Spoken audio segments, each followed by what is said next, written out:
and the continuance and the progress of civilization.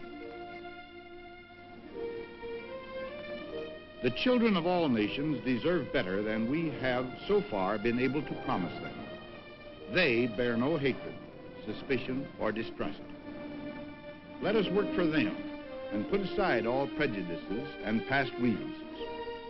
And let us never shrink from defending their birthright of liberty, even as ours has been cherished and staunchly defended for us.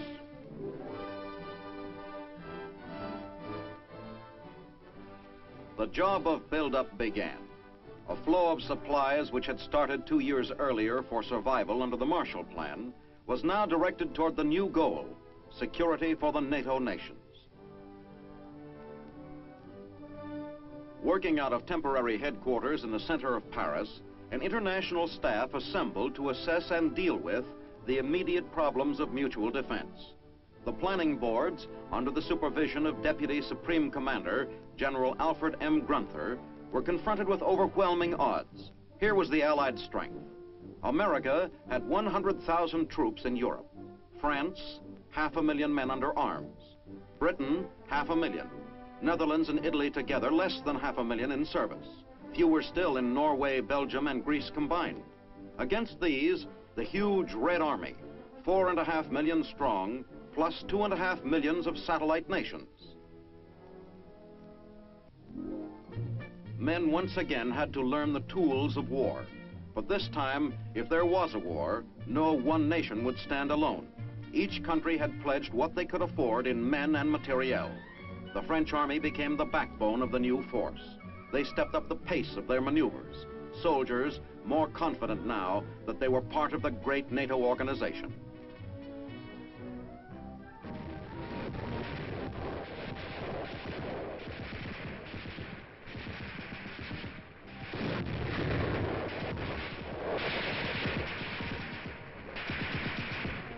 On the sea, France presented a revitalized navy with its own air arm.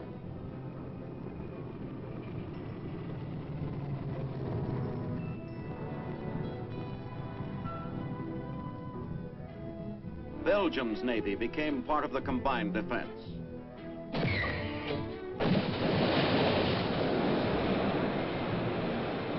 To the north, sailors of Denmark's fleet, as well as soldiers of her army, came under the NATO flag.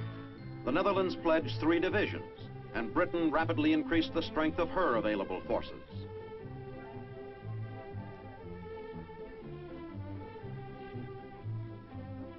The United States promised 6 fully equipped divisions. Canada's soldiers returned to the continent they had recently helped liberate.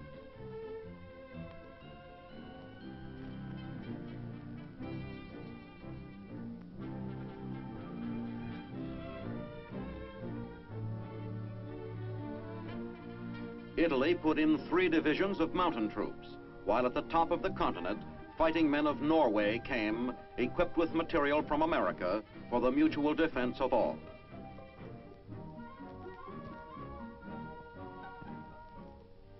A beginning had been made. Men and women of a dozen different nations were working on problems of security during peacetime, not waiting for the moment when it might be too late to be prepared. Men of the free world were taking a large part in shaping their own destiny.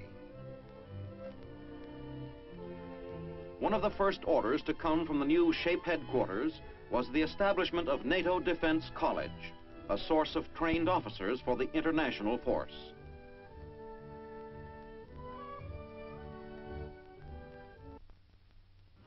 The tank school of the United States 7th Army at Vilseck, Germany, became a key training unit for NATO officers and men.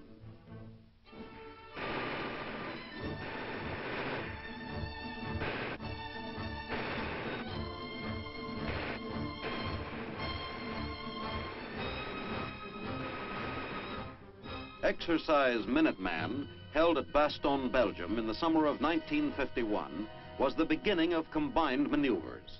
It was the first NATO command post with troops from the Netherlands, Luxembourg, and Belgium participating in 3 different languages. The enemy has no paratroopers down the road here. We are going out to attack and destroy the enemy. The Netherlands infantry will lead the Belgian tanks. The Luxembourg infantry will ride tanks. Donc c'est entendu, les chars seront au rendez-vous, ils seront camouflés, n'est-ce pas, pour pouvoir collaborer convenablement avec vous, et à leur dicte, nous serons là. We have our orders. Let's go.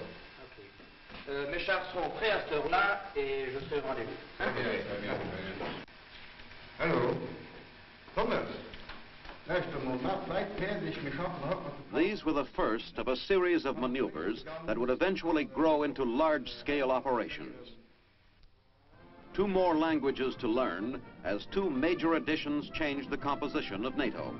On February 16, 1952, Greece and Turkey, 2 countries recently menaced by the communist horde, became members. These 2 nations had been seriously threatened by Soviet efforts to impede the economic recovery of the West. But with an assist from the Marshall Plan funds, they weathered the communist interference. Now, each of these small nations possesses a strength of 14. But strength in an army does not always depend on numbers. Skill and fighting trim are of tremendous importance.